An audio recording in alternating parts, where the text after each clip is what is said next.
Adventures in time and space, told in future tense. Dimension X.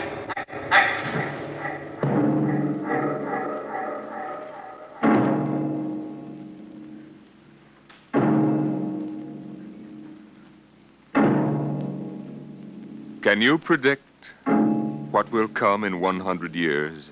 Or in 10?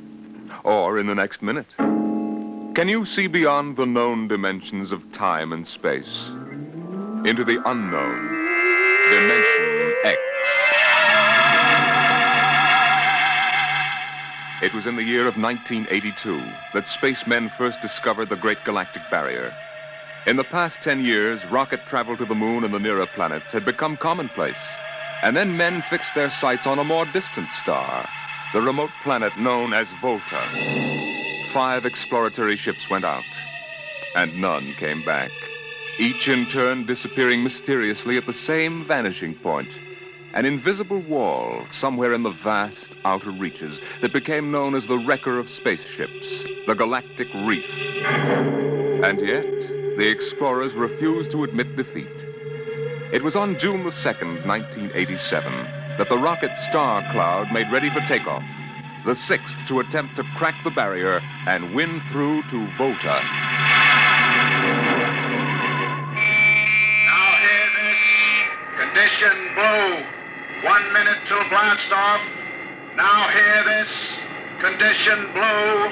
1 minute till blast off. Bridge to nav control. Navigation, Collier. This is Captain Thorson. Ready, Lieutenant? We're ready, Captain. The course is in the integrator for takeoff at 1200 hours. All right, stand by for acceleration. Bridge to engine room. Fire up your rocket chambers. Take off at exactly 1200 hours. I'll read you off. 30 seconds. 29. 28. 27. 26. Condition red. Hold it. Revoke all orders. Who turned in that alarm? We've uncovered a stowaway, sir. Stowaway where? Hiding in sickbay. Dr. Spitzlin found him. Have him brought up to the bridge. Engine room. Kill your rocket. Stand by. Thorson, this is Colonel Harrison at ground control. What's holding you up? Trouble. What's the matter with you? What's the matter with you? There's stowaway aboard. Stowaway? Yes, I thought your men were supposed to police this base. What's the matter All with right, you? Captain, take it easy. You know what this delay can do to us, don't you? 1 minute late at takeoff can throw us 1,000,000 miles off course. We'll have to reintegrate the whole works. Well, look, how long do you think it'll take? Don't bother me for a while. I'm busy here. Stupid idiot. Come in. Here's your stowaway, sir. Now, court martial. Charlie. Can you use a good radio man, Skipper? Oh, I see you two have met. Met? The skipper and me made 50 trips to the moon together. Didn't we, Captain? Charlie, if you wanted to come along, why didn't you volunteer? I did, Skipper. They turned me down. What's wrong with you? Oh, acceleration bends. They said my arteries wouldn't stand another trip. Oh, I'm sorry to hear that. But they're wrong, sir. I got one more good trip in me. Now, listen, Captain.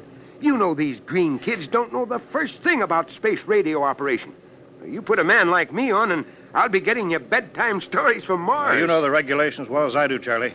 I can't take you much as I'd like to. Colonel Harrison will murder me for this. I'm sorry, Charlie. I have to put you aground. Tell you what, Charlie.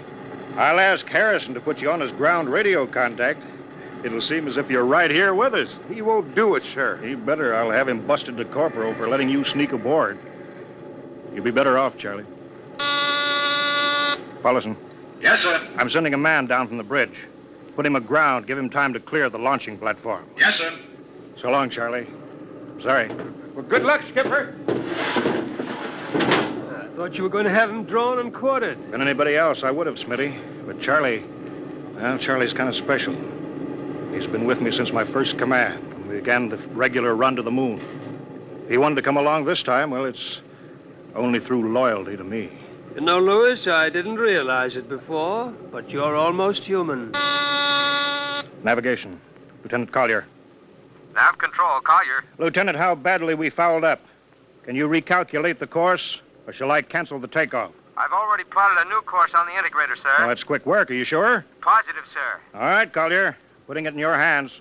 We'll blast off from your signal. Louis, isn't that a lot of responsibility for a young green officer? Yeah, but if he can't do his job, I'd rather find out now than at the Galactic Barrier. Bridge to engine room. Ready your rockets. Prepare to blast off on navigator's signal.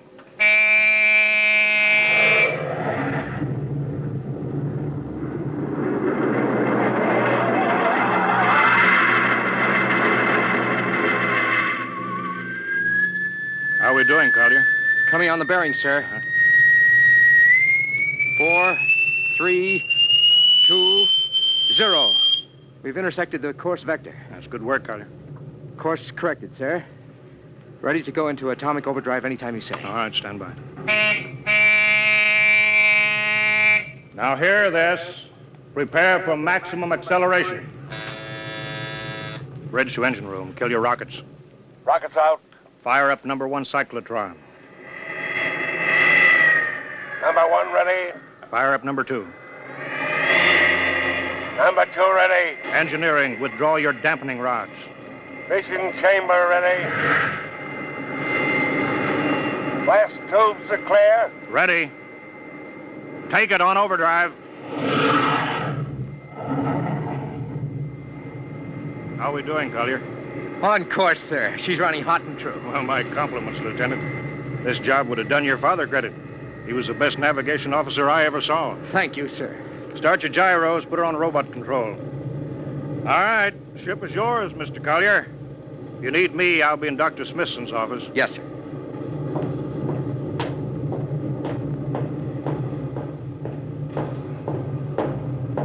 Well, I see you got us off the ground. You can thank young Collier for that. Chip off the old block. Oh, you knew his father, huh? Matter of fact, I knew him very well. First-rate spaceman. Is he the one who, Yeah. Oh. Yeah, he was lost in the Galactic Barrier on the second ship we sent out to Volta. Louis, just what do you think this Galactic Barrier is? Your guess is as good as mine, Doc. All I know is that 5 ships have gone into it, and none of them have come back out. You think it's an it. How about Mestrovic's theory that it's a time warp in space, but that the ships reach it and slip into another dimension? I think that's rubbish. My theory is that the Galactic Barrier is nothing more than a radioactive layer of some kind. What makes you say that? Well, we know that radar signals bounce off it like they were hitting an invisible glass wall. And we know it destroys our ships and our crews in some way. There's no other logical explanation. What makes you think we can get through it? Because we're ready for it. The others weren't. Entire hull is completely shielded with lead. We can crack through any radioactive cloud ever detected. Besides, we're equipped with some new UHF radio devices that should enable us to maintain radio contact with Earth. Nothing can happen. Absolutely nothing. Who are you trying to convince, Louis? Myself, I suppose. Smitty, 5 ships are missing, and men like Prentice and Margetson and young Collier's father. I'm tired of seeing good men fed into that meat chopper. Then why are we going? We haven't any choice, Smitty. We're in a race. Kind of race where men and ships are expendable. Well, at least it won't be boring. I'll have to play physician morale builder and mother substitute for 112 slightly nervous men. Your morale doesn't sound too good, Doctor. As morale officer, I can state without fear of contradiction. It's terrible. And something tells me that as we approach that galactic barrier, I'm not going to be alone.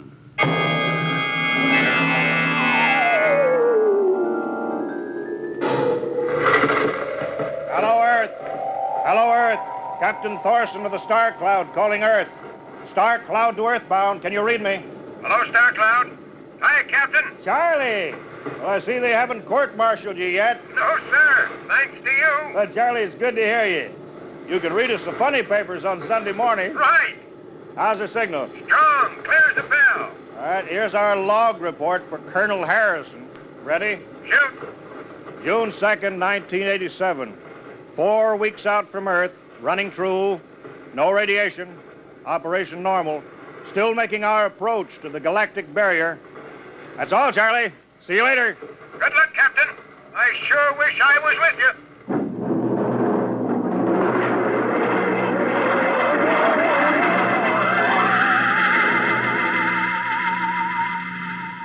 How's the morale, Smitty? Well, the men know we're getting closer to the barrier.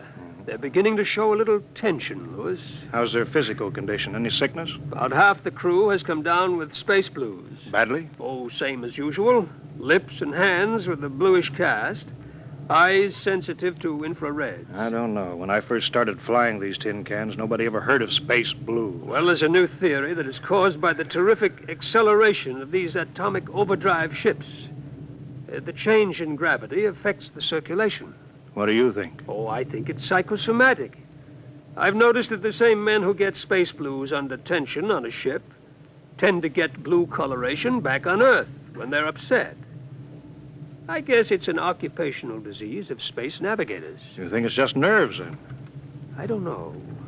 But young Collier has a bad case. I think it's tension from overwork. Maybe he needs some vitamins. Lewis, when will you realize that vitamins are not a panacea for all the troubles of mankind? Come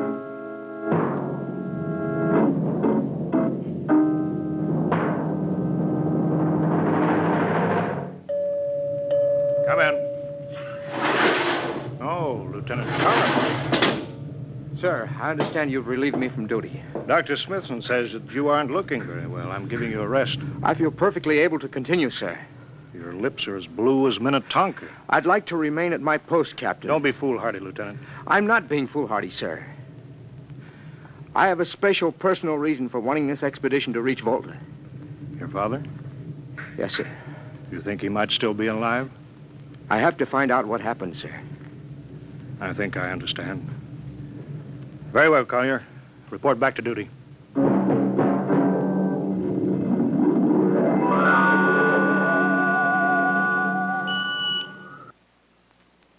What's the reading, Paulison? We're getting a +5 radar bounce now. It's coming off the barrier almost as fast as we send it out. What's the interval? 0.3 of a second. Shortening steadily. At this rate, we'll hit the wall in the next few minutes. All right, alert the crew. Sound general quarters. Now hear this. Condition red. We are now approaching the Galactic Barrier. All hands to stations. All radiation detectors to be fully manned. Full security will prevail until further notice. That is all. Paulison. Aye, sir. Radar bounces up to +6. We better try to make final contact with Earth. Spark still trying to raise the base? Yes, sir, but he's not having much luck. There seems to be some interference. That's the radio room now. Yes? You've got him? Cut in the bridge speaker. The captain will take it from here. Hello.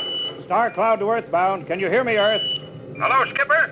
I can barely read you. We're getting heavy static from sunspots. That's not sunspots. We're right on top of the Galactic Barrier. Stick with us, Charlie. We're switching to the automatic sender now so you can track us in. Okay. If we crack the barrier and come through still in one piece, I'll try to get back to you on the high-frequency band. Gotcha, Skipper. Don't worry. I'll be waiting. So long, Charlie. So long, Star Cloud. We must be getting awfully close now, Captain. The echo's bouncing back so fast it's almost beating the signal. When they coincide, hold onto your hat.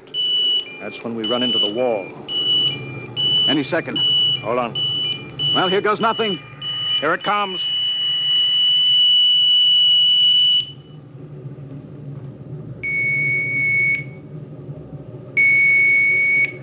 Captain, Why, nothing happened. we made it. We made it, Captain. No radiation, no time warp, no nothing. Why, the crew's gone crazy, sir. Let them. They earned it. Say, Doc, can you break out a few bottles of snake bite serum for medicinal purposes? I sure can, Lewis. This calls for a celebration. How's your morale now? Couldn't be better. How's yours? Condition Hey, what? red. What Radiation detected. Condition red. Radiation detected. Good. Holy mackerel. Look at the needle on that indicator. Paulison. I see it, Captain. We're picking radiation like crazy. What's it like? It's a strong wave. What kind is it? I don't know. It's too long for a cosmic ray and too short for UHF. All right, track it down. Triangulate it. Make it fast. I want a directional fix. Yes, sir. Engine room. Yes, sir. We're picking up radioactivity. Is it the fission chambers? No leaks, sir. Check your gauges. Nothing here, Captain. Must be coming from outside. Damage control. Yes, sir. Is our lead shield leaking radiation? Haven't found anything yet, sir. All right, keep at it. Paulison, how you doing? I've got a fix, Captain. Well, what is it? I'll have to recheck my figures. Well, hurry up. The angle is correct, but I don't... Come on, man, for Pete's sake. It's right, sir. What's right? Speak up. Where's the radiation coming from? It's coming from inside this ship. That's impossible. No, sir. I've checked it twice. Well, then, there's only one thing left to do. Paulison, get a Geiger counter. We're going to start combing the ship inch by inch. Ready, sir. All right, turn it on now. Yes, sir. We'll check the atomic guns first. Cut through the officers' quarters to ordnance. Come on. Wait a minute, sir. What is it? The signal's weaker now. Let's go back.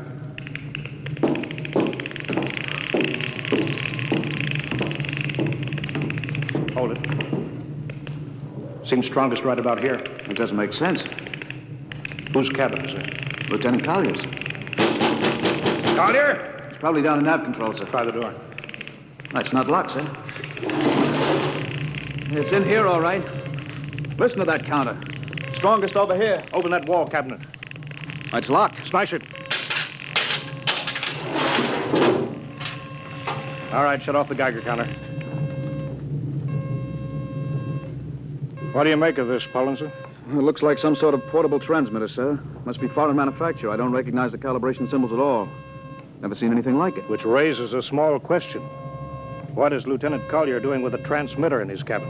I don't know, sir. Well, I intend to find out, Paulson. Get down to nav control. Bring Collier up to the bridge. On the double. Well, hadn't we better find some way to shut this thing off first? I know a way.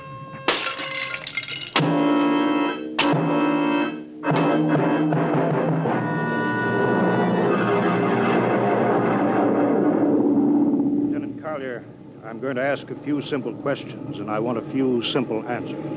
Yes, sir. What were you doing with the transmitter in your cabin? Transmitter, Captain? You know nothing about it? No, sir, I don't. Do you recognize these calibration symbols? No, sir. Can you think of how it might have been placed in your cabin without your knowing it? No, sir. Unless someone came in while I was on duty. Would that have been possible?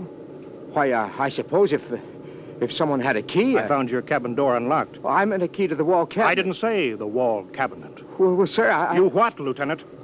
How could you have known it was in the wall cabinet? I just assumed. Lieutenant Collier, I find it hard to believe you would lie. Having known and respected your father and having observed the way you handled your job. However, I intend to get to the root of this thing. May I have your wristwatch, Lieutenant? Sir? Your wristwatch. Here, sir. Paulson, turn on that Geiger counter. Yes, sir. Hold this watch next to it. Yes, sir. That's all. Lieutenant, if you hadn't any close contact with that transmitter, how do you explain the radioactivity of this watch? I don't, sir. I think you'd better. To whom were you sending those signals?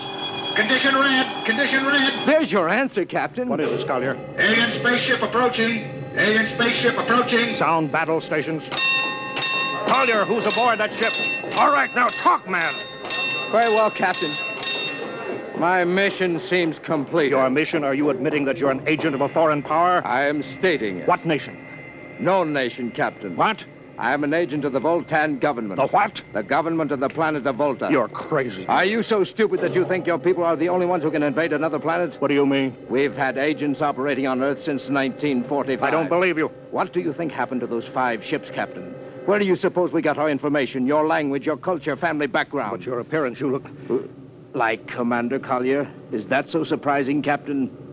We had a living model. I ought to kill you. That would be very foolish. I would advise you to surrender without delay. Alien ship now coming in ordnance range. I'll deal with you later, Collier. Paulson. Sir? Put this man in irons. Take him away. Don't worry, sir. We'll take good care of him. Carpenter! Robinson! Gunnery. Gunnery Richardson. What's the range? 10,000 meters. They're closing fast. Put your guns on radar tracking. Tracking. Coming on a burn.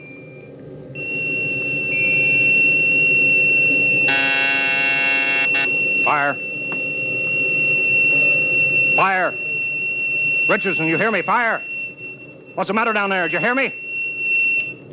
Richardson, answer me. It's no use to shout, Captain. Collier. Yes, Captain. How'd you get loose? Where's Paulson? Lieutenant Paulson is dead. All stations. Lieutenant Collier has escaped. Seize him, man. Don't waste your breath. Your men can't hear you, Captain. What? Those still alive are my men. You're lying. No, Captain. Every ship that has ever left Earth was controlled by a Voltan crew. That's impossible. Those were hand-picked men. Handpicked by us. I don't believe you. Then why not call for help? Carpenter, Robinson, Haley, report. Carpenter, Robinson. You see, Captain, it is quite useless. I would advise you to sit very quietly and do nothing. It isn't possible. They can't all be dead.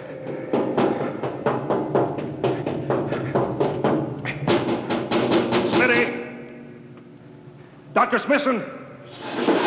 Smitty, what have they done to you? Oh, those dirty... Don't talk, Smitty. Yeah, closer. Not much time. Lewis. Space blues. Space blues? What is it, Smitty? What are you trying to tell me? All men with space blues. Voltans. Here, let me help you, Smitty. No, Lewis. Get message back to Earth. Voltan. 5th column. Watch out for space blues. Smitty.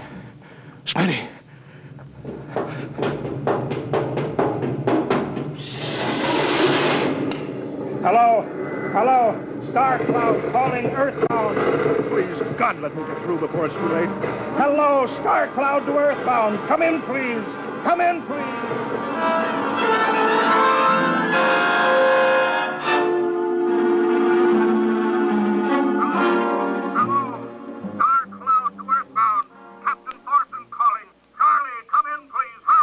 Hello? Hello, can you hear me, Charlie? Skipper, is that you? Are you getting my signal? It's coming in a little louder now, Skip. Keep sending. Thank God, Charlie. Now listen to me. Not much time. Get word to Colonel Harrison. Crew mutinied. Most of crew members Voltons. What? Voltons. Spell that. V-O-L. Voltans? That's right. They're from the planet Volta. Skipper, are you all right? Charlie, this is serious. They'll be here any second. Now listen. They have a 5th column on Earth. They're planning to invade you. You don't mean it. Of course I mean it. Tell Harrison that they're posing as humans. You can detect them by space blues. You got that? Only Voltons get space blues. Charlie, do you hear me? Space Blue. I get you. They're breaking in, Charlie. I'm depending on you now. Warn everybody. Captain! They've opened the door. Come on, Charlie. Tell Harrison that... Captain Thorson. Hello, Star Cloud. Come in. What's the trouble, Sergeant? We're just trying to raise the Star Cloud, Colonel. Had any luck? No, sir. No contact. No contact? No, sir. Nearly an hour since they hit the Galactic Barrier. I don't understand why they haven't tried to get back a message. No, sir. Neither do I. All right. I'll take over for a while. Yes, sir. Go right ahead, sir. You'd better go out and get yourself some coffee. Shelley, you look a little blue around the gills.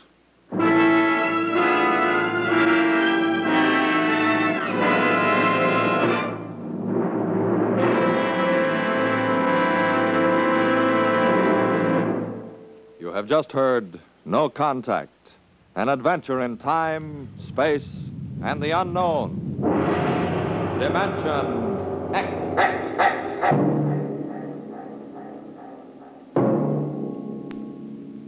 Next week, we have a nice, blood-curdling little story that starts with these 2 sentences. The last man alive on Earth sat alone in a room. And then there was a knock on the door, which raises the question, what knocked on the door? Left to its own devices, the human mind supplies a vaguely horrible answer. But it wasn't so horrible. Really. You'll see next week when we present Knock.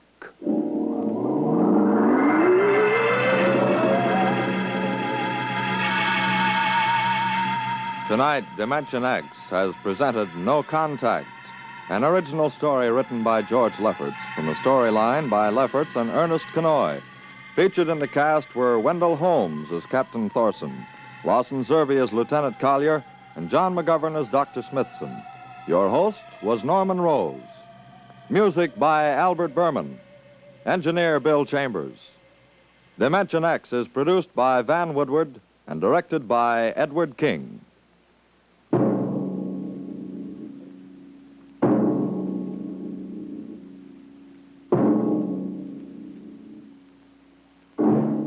Tomorrow, hear Sam Spade. Now, it's Truth or Consequences on NBC.